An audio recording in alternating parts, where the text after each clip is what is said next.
understood, I should curse them.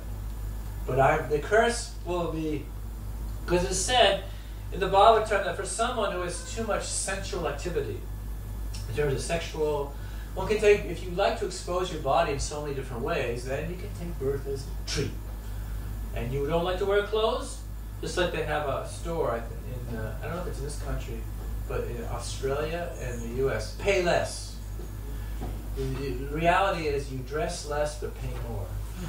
It's like a Kmart. They have anyways, it's like I haven't been around to know the different stores. But in that way, that the consciousness becomes degraded because we develop, even in spiritual circles, there some contamination can be there. You see, I was explaining to the Sankirtan devotees yesterday this principle of Sankirtan means transformation / distribution. Transformation of heart.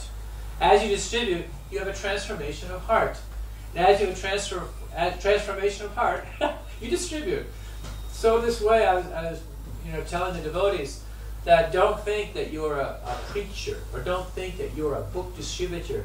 Don't think that you're better than the others. Because I was explaining, due to samskaras, because we're talking about degradation of samskaras. That's why Mani Guru and Anala Kuvera are in their position. But even as practicing devotees, we can become degraded. We can not take advantage of the process and identify with previous negative samskaras. For most of us, it's negative. I mean, look in the mirror, you see a material body, you can see you made a wrong turn somewhere. But some of us have had the opportunity to be brought up in areas of Bharta Varsh like that. So these negative samskaras can have an effect on the consciousness. So I was presenting the devotees, be conscientious of becoming a servant of a servant. That ultimately you're nothing. And in a sense, but ultimately, the more you engage yourself in the mood of becoming a servant, then you become a true distributor. Then your heart will transform. The Vajari who's dressing the deity, that the samskaras for them are to do deity worship. You may be able to talk a lot and meet people in various uncomfortable arenas like Oxford Street, and you may have the samskaras to do that. But ultimately, when you come back, that you're placing books in people's hands, you have to come back to the temple environment and understand that I have to place myself in the shoes of the devotees around me and inspire them.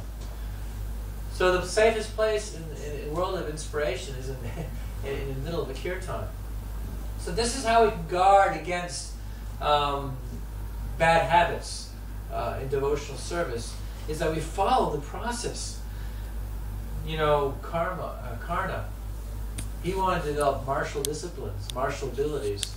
So then, he, in terms of his training under Parshuram, he lied. He said that actually I'm a Brahmin, but actually it was a Kshatriya. The whole pastime where Parshuram was lying in the lap of Karna during rest, and then this one bug began to bury itself into the thigh. It was a demon named Gansh in a previous life. He had actually made some joking with some sadhu, sages, about something about the sage and his wife. And then the sage got very angry, cursed him. I forgot the name. Danch is his name, but the name of the sage cursed him. And that's why he said, so he cursed him, you become a bug in your next life and eat off flesh, since you're trying to make fun of me in terms of my relations. And then he said that actually what happened is that this demon, please forgive me for my offense, I made a great offense. So then he said that actually after you become, get the darshan of Lord Parshuram, then you'll become liberated. So anyways, the reason is, the sage said, the reason he cursed him is, don't joke with devotees. Be careful about jokes. Very careful, because if you make a Vaishnava or Vaishnavi stumble, then the reactions can be very, very severe. So anyways, that's a leela there. So then all of a sudden, Parshuram perceives there's a pool of blood around him. He feels, what is this? And then he asks Karna, what has happened to you? What has happened? And Karna goes, there's just some bug biting into my thigh. And then Parshuram, you're a Brahmin? There's so much pain? Because Brahmins don't like pain. Right? Don't like pain. And you must be a Kshatriya, because you know Parshuram's whole duty was the Kshatriyas get so proud, so puffed up. So he took out so many generations like that. So in this way, we can see how Karna was a bit duplicitous with his guru. That's why, in terms of, it's very important. Here is a situation where the Nalakuvara Manigriva, not offering respects to Narada Muni, they're showing a sign of duplicitousness, a sign of cheating. So this way they got just reactions. They got reactions that, hey, I'm going to curse you, you become a tree, and then, but Damodar will come, and when you actually get the darshan of Lord Damodar, then you'll be delivered. So then again, we have to understand the importance of honesty as we become instruments in parampara, as we develop that sense of purity. Garuda is another example. He was in the Himalayas, and all the sages on the peaks in the Himalayas were offering so many oblations to Guruji. Swaha, Swaha, Guruji ki jai, Guruji ki jai, Om Namo. Offering their respects to Garuda. And he was taking these prayers because he's the carrier of Lord Vishnu. So empowered. Oh, yes, his pride. That's why I'm supposed to read off the scores very soon. We have to be very careful. I did so many books yesterday. I'm a book distributor. No, I'm a temple president, or I'm a manager, or I'm a pujari. Yes, I dress the deity so nicely. No. We have to be very careful of this sense of pride. Aham karami mudatma kartam liti mandite. We become bewildered by the false ego, and we get ourselves in trouble. So then Guruji is relishing the prayers and glorification. And they stopped. They saw, the sages saw he's getting more proud, so they stopped. And then Guru says, hey, continue. They didn't say anything. Then he's, how do you glorify me? I'm Guruji. You can continue glorification.